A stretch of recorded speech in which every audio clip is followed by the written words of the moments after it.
Shalom, all praises to Yahweh Bashem Yahushai, and double honors to the apostles and the elders of Great Millstone, Bashem Rakak Wadash. My name is Yakabo from Plain Tables Camp in Philly. This is lesson on UFOs or aerial phenomena or unidentified aerial phenomena. It says a flying roll. We're going to start off with is Zechariah 5:1. Now, when Zechariah saw this celestial vehicle, he used, what he could describe it as. So he described it as a flying roll, which rolls don't fly, which we look it up, it means a scroll. So it looks similar to a scroll in shape. It wasn't a scroll. Okay, this is a very huge scroll. It says, Zechariah 5:1. Then I turned and lifted up my eyes and looked, and behold, a flying roll.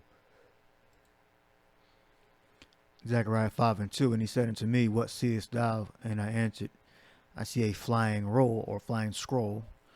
Then the length thereof is 20 cubits, and the breadth thereof is 10 cubits. And so I looked up cubits, it said 18 inches. And the dictionary says the same thing, about 18 inches. So 18 times 20. And the length thereof is 20 cubits. So that's about 360 inches. Well, that's 360 inches exactly. And 360 inches in feet is 30 feet. So this is fairly large. 30, well, relative to, the human body. 30 feet. All right, so it's about, say, a semi-truck is, say, like 50 feet, 40 to 56 feet. So it's a little shorter than, say, a semi-truck with a load on the back, a trailer, I believe you call it. So it's shorter. So it's shorter than that. Take about from a 56-footer, take 20 feet off. Okay, like a bus. A bus is about 30 feet, like a transportation, city passenger bus, a school bus, about 30 feet. So if you, the length thereof is 20 cubits and the breadth thereof is 10 cubits. So let's just focus on the length because that's a larger number. 20 cubits, so 20 times 18. You get 360. 360 inches is 30 feet. So about the size of a bus, a passenger bus, school bus, or it's like a city bus. All right, so that's the size of what Zechariah saw of this chariot. All right, this flying roll. And he described it, this is a curse. Then said he unto me, this is a curse that goeth forth over the face of the whole earth. For everyone that steals shall be cut off as on this side according to it. And everyone that swears shall be cut off as on that side according to it. So if you steal and swear, you're going to be destroyed. All right, and swear means, I believe it means a curse. And obviously this is referring to curse in Israel. All right. Stealing and cursing shall be cut off as on that side according to it, and I will bring it forth, saith the Lord of hosts, and it shall enter into the house of the thief. What, this flying roll, about the size of a bus. All right. And into the house of him that sweareth falsely by my name, and it take the name of the Lord, and use the name and to curse Israel. And it shall remain in the midst of his house, and shall consume it with the timber thereof and the stones thereof. All right, it says, him that sweareth falsely by my name. When you swear falsely, you invoke you invoke, say, a name or a person's name as a witness. Like you would be in a court setting and you would call someone accuse someone of something, and you would invoke that person. You would bring that person up by the name of the Most High, and that's what Esau does to Jacob, our people, so-called blacks, Latinos, Native Americans. They accuse us before the Father. And into the house of him that sweareth falsely by my name, and it shall remain in the midst of his house, and shall consume it with the timber thereof and the stones thereof. All right, so this flying roll, roughly about the size of a bus. All right, or that cigar chariot. That's going to enter into Babylon, America, and into everywhere where the Edomites dwell, and is going to burn their lands up by fire. Right, but mainly in Babylon, America is going to be completely roasted. All right, so all right, so the videos I have here. Let's see. And this is Pentagon UFO report raises national security concerns. But first, this is Major General John Stanford's statement on flying saucers, Pentagon, Washington, D.C., 1952. Now, he's going to say a certain date that, triggered a certain, war. It's the Arab-Israeli war over there. I think they had a couple of wars. Let's see what he's going to say.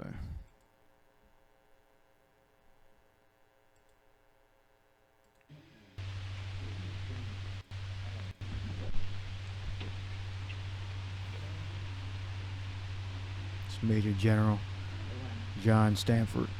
I am here to discuss the so-called flying saucers. The Air Force interest in this problem has been due to our feeling of an obligation to identify and analyze to the best of our ability anything in the air that may have the possibility of threat or menace to the United States. In pursuit of this obligation, since 1947, we have received and analyzed between 1,000 and 2,000 reports that have come to us from all kinds of sources. Of this great mass of reports, we have been able adequately to explain the great bulk of them, explain them to our own satisfaction. We've been able to explain them as hoaxes, as erroneously identified friendly aircraft, as meteorological or electronic phenomena, or that's what they say to cover it up. I'm sure there were probably some hoaxes also, but that's a common thing they use to cover up the UFOs, the aerial phenomena that they're seeing, because they're not going to tell, like, the American people or the governments are not going to just come out and tell you that we have these say extraterrestrial or unidentified objects that are invading our airspace, and there's nothing that they can do about it. They're not just going to declassify everything. All right, they're going to give you a little bit here, a little bit there, gradually, until they can't hide it anymore. All right. Or as light aberrations.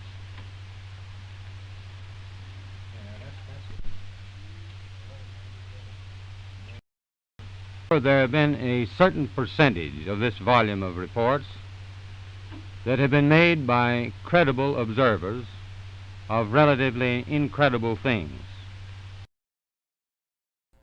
All right, I'll let him say that one more time.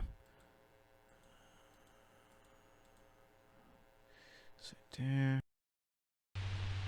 However, there have been a certain percentage of this volume of reports that have been made by credible observers of relatively incredible things. All right, so all we need from that. Let's move on. That's 1966 interview. The United States Air Force, in discharging its responsibility for the aerospace defense of the nation, is called upon to investigate reports of unidentified flying objects. Two Air Force officers have over the years been very closely associated with this activity. Lieutenant Colonel Lawrence Tacker was formerly the chief spokesman for the Air Force on the matter, and Major Hector Quintanilla is now the chief of Project Blue Book. Major Quintanilla, what are the objectives of Project Blue Book? The objectives of the program are twofold. They're the same as they have been since 1953 when the regulations were given. First of all, to try to determine if the UFO phenomena presents a threat to the security of the United States. And second, to determine if the UFO phenomena exhibits any technological advances which could determine if the UFO can develop. What's the record so far? Esau has a thing called, I forget exactly what you call it, but it's an arrogant statement to make, phrase.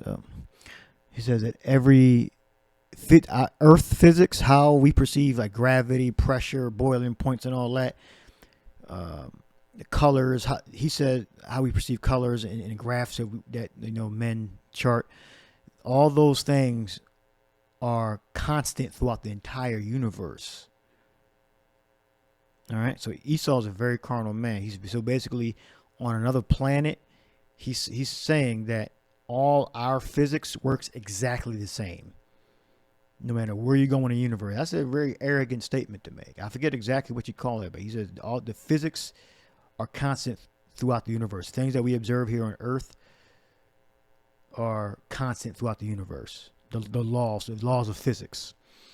All right, this is why it's so hard for Esau to believe what he sees with his eyes, because they're defying the laws of physics, which he believes is constant throughout the universe.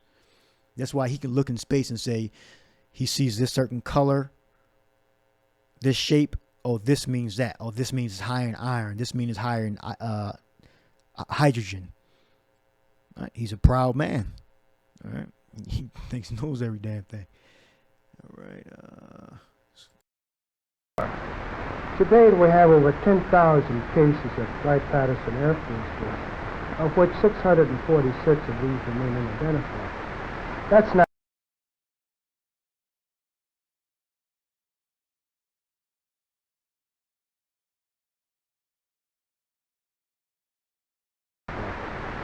not to say that we could not have identified more cases if we had gotten to the observer quickly and checked the local activity. The Air Force has been accused from time to time of hiding information about UFO. What do you have to say to that, Colonel Patton? Well, these charges are absolutely untrue. These charges are absolutely untrue. What do you have to say about that? These charges are absolutely untrue. That's what he said. Actually, the United States Air Force releases statistics on the UFO phenomena through the Department of Defense press desk periodically, and we've always honored accredited media when they want to investigate a given specific sighting. There's nothing to hide. There's nothing to hide at all. Is there any sighting? There's nothing to hide. There's nothing to hide at all. There's nothing to hide. There's nothing to hide at all. Okay. Nothing to hide. All right. U.S. Navy controversial UFO videos released online. All right. Under the Freedom of Information Act, the United States Navy has released 3 videos of unidentified flying objects captured by fighter planes. Caution strong language. Yeah, the voices are very annoying, so I'm gonna turn it down as low as I can. As low as I can get it. I think this is as low as I can get it. They're very, very annoying voices. All right. So if they weren't hiding anything, why does somebody have to use the Freedom of Information Act to get it? All right. If you don't ask for it, they ain't gonna tell you. And you would think that the American citizens, United States citizens, will want this information. They don't blame you. Well, you didn't ask for it. Right? That would be the logic.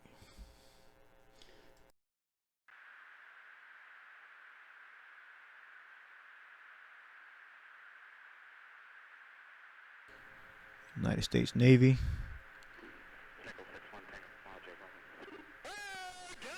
Now, you can't really determine the size of this. And, of course, they give us the worst video, too. They don't really want us to have any clear, sharp images. Same thing they do with outer space. They always show us these half-ass images. All right. We can just mute that. They're fucking annoying. All right. See, it looks cylindrical. More on the rectangle side. Well, that looks a little more round right there, and they're tracking it. Right, and of course, they give us the worst footage possible. Esau has crystal clear images of all these things. Better believe that.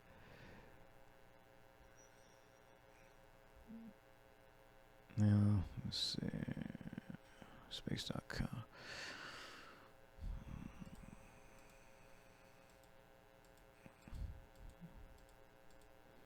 All right, so that's that. Move on to the next one. Now, this actually happened. Salsa Swarm over Capitol. Matter of fact, it's more here. It is this group of observations that we know in dealing with these is that there is no measurement of them that makes it possible for us to put them in any pattern that would be profitable for a deliberate, custom sort of analysis to take the next step.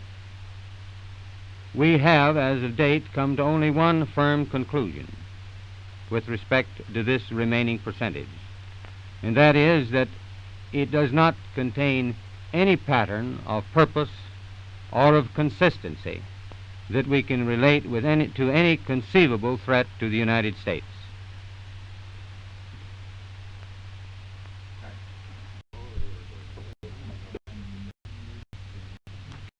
We can say that the recent sightings are in no way connected with any secret development by any department of the United States.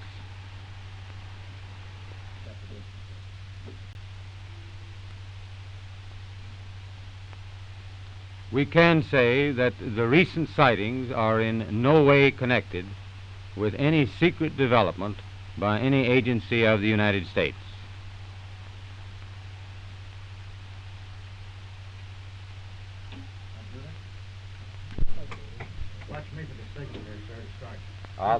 I'll start when you throw it down. Hold it, boys. This obligation since 1947, we have received and analyzed between 1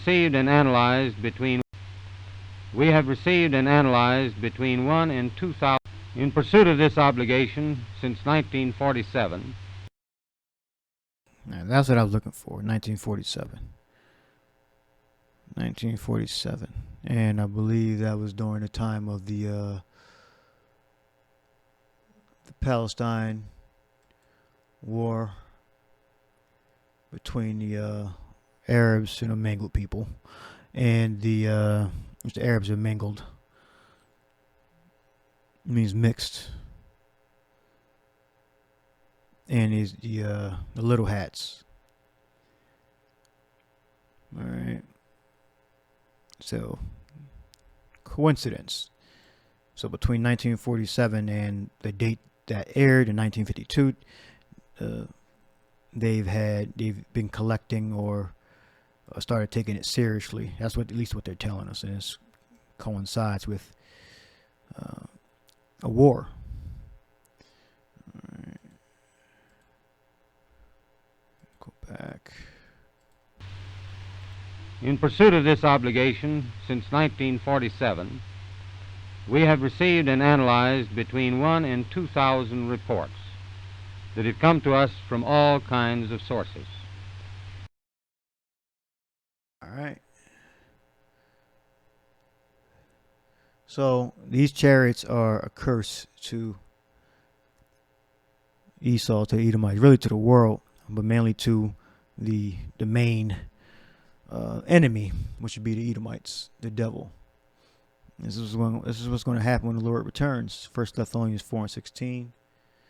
For the Lord himself shall descend from heaven with a shout, with the voice of the archangel, and with the trump of the power, and the dead in the Lord shall rise first. All right. So those are the Israelites that passed away in Yahushua doing the work that are of the elect are going to be resurrected with their new bodies first. They're going to come back from the spirit world into this terrestrial world.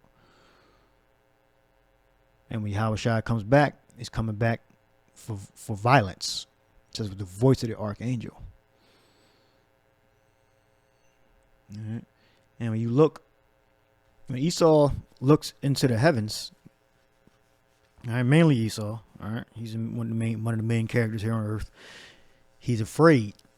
All right, it's Joel 2:30, and I will shew wonders in heaven and in the earth, blood, fire, and pillars of smoke.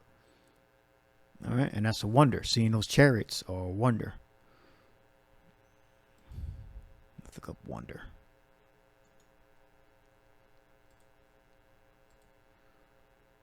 Mawapath. A sign, a miracle, portent, a sign or warning that something, especially something momentous or calamitous, is likely to happen. All right, that's what Esau's afraid of. He's afraid of those flying rolls. All right, Joel. We got Psalms. This is what Esau's afraid of. And this is for our secure. There went up smoke out of his nostrils, and fire out of his mouth devoured coals. Coals were kindled by it. He bowed the heavens also and came down, and darkness was under his feet. And he rode upon a cherub and did fly. Yeah, he did fly upon the wings of the wind. All right, the cherubs are the angels. He made darkness his secret place. His pavilion round about him were dark waters and thick clouds of the sky. So when the Lord returns, you're going to see a lot of darkness. At the brightness that was before him, his thick clouds passed hailstones and coals of fire. And you're also going to see brightness. All right. The Lord also thundered in the heavens, and the highest gave his voice, hailstones and coals of fire. So that's when the Lord returns. That's the images you're going to be seeing. All right. And this is Jeremiah 10:1. It says, "Hear ye the word of Yahweh speaketh unto you, O house of Israel. Thus saith Yahweh, learn not the way of the heathen, and be not dismayed at the signs of heaven. For the heathen are dismayed at them." All right, and we just went through some of those signs are those UFOs. That's the curse, the flying roll. That the chariot. That's about the size of a bus. Roughly 30 feet. 18 times 20, 360. All right.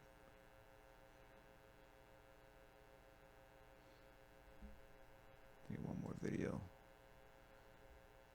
Shape-shifting video. Their voices are annoying, so I'm just going to mute it. Someone took this on a plane.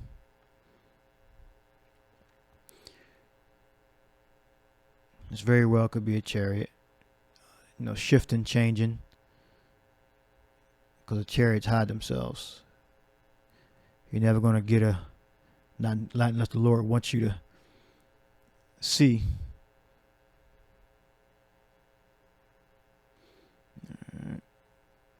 It kind of look like a fire extinguisher.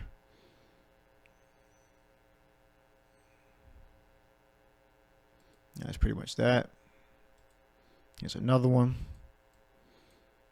It's more like a world of the worlds.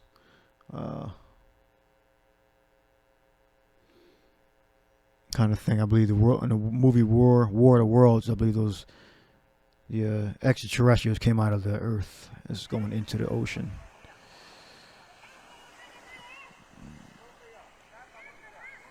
Again, we're gonna see these things up close. They're gonna have definite shape. So we got these shitty images and videos now.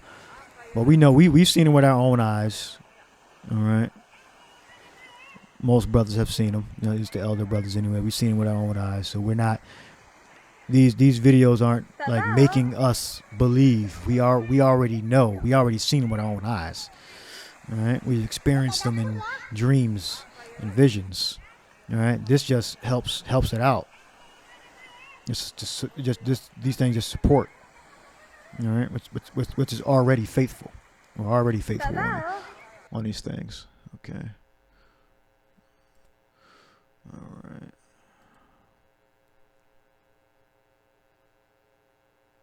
We did that. Now, I put in pillar of smoke. When you look up Exodus and Numbers, it tells you about you had the cloud by day and the pillar of smoke by night.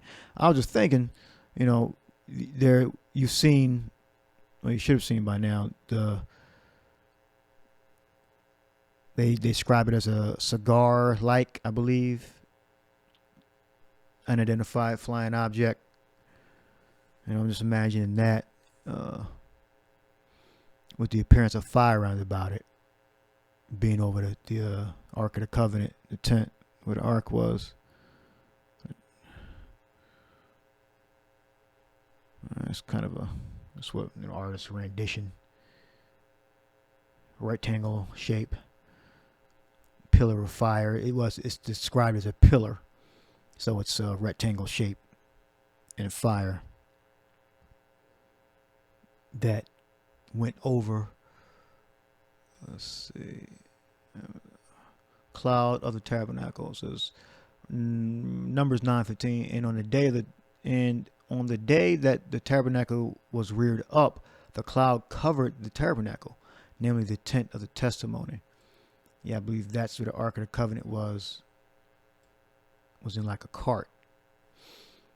In a cart, and that was inside a tent.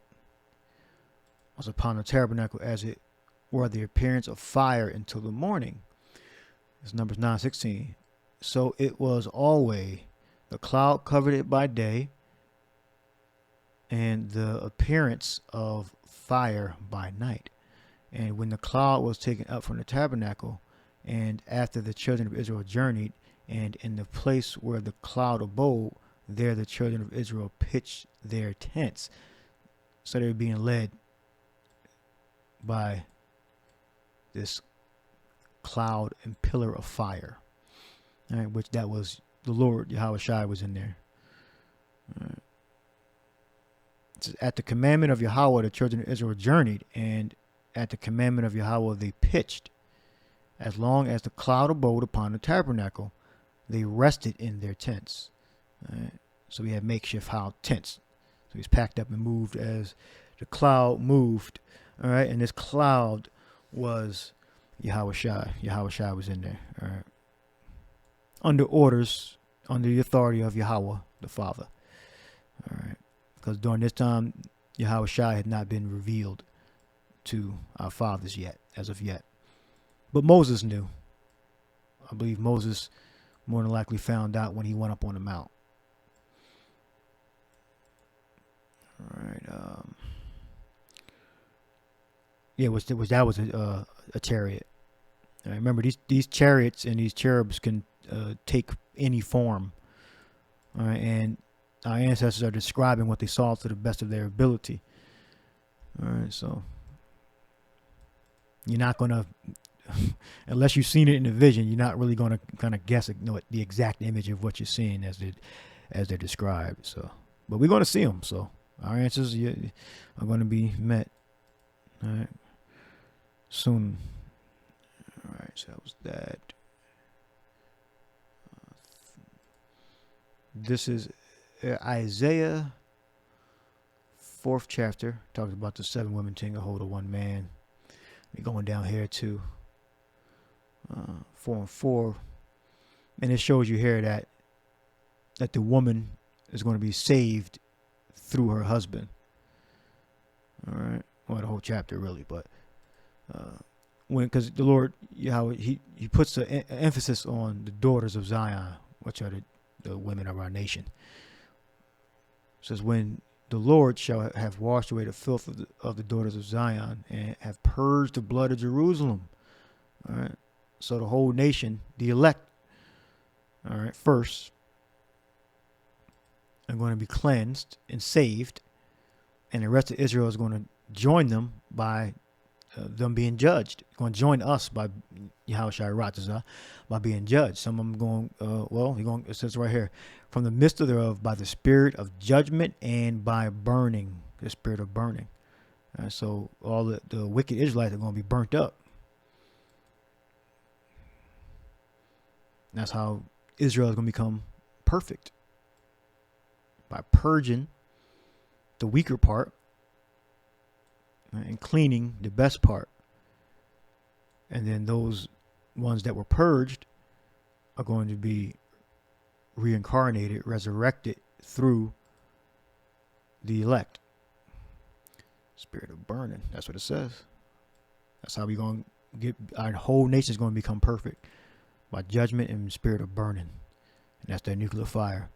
And Yahweh will create upon every dwelling place of Mount Zion and upon her assemblies a cloud and smoke by day, and the shining of a flaming fire by night. For upon all the glory shall be a defense. And so Yahushua is going to be with us forever, and he's going to protect us. Not, because all the nations are going to be subject to us. Isaiah is just saying this poetically, that our power, we're going to have the power of the angels on our side. The sun and the moon is going to set on the other nations, and they're not going to have any power. All of the forces and the glory of heaven we're going to have. We're going to have our lot of what Yahushua gives us. And the other nations are going to have nothing. They're going to be subject to us, and whatever we give them, they're going to get. It says, and there shall be a tabernacle for a shadow in the daytime from the heat, but there's going to be no heat for us. We're not going to be hot. We're not going to be sweating. We're not going to be cold. And for a place of refuge, and for a covert from the storm and from rain. We're not going to have any rain. All right. It's just saying that we're going to be the rulers of the planet Earth. There's going to be no evil thing that is ever going to touch us in the kingdom. All right. It's not going to be like a force field up to push the rain back. Like a storm that's going to destroy crops and everything. We're going to be completely prosperous. That's what Isaiah is saying. All right. So I think that was the end of the lesson. Yep. So I hope you edified. Shalom.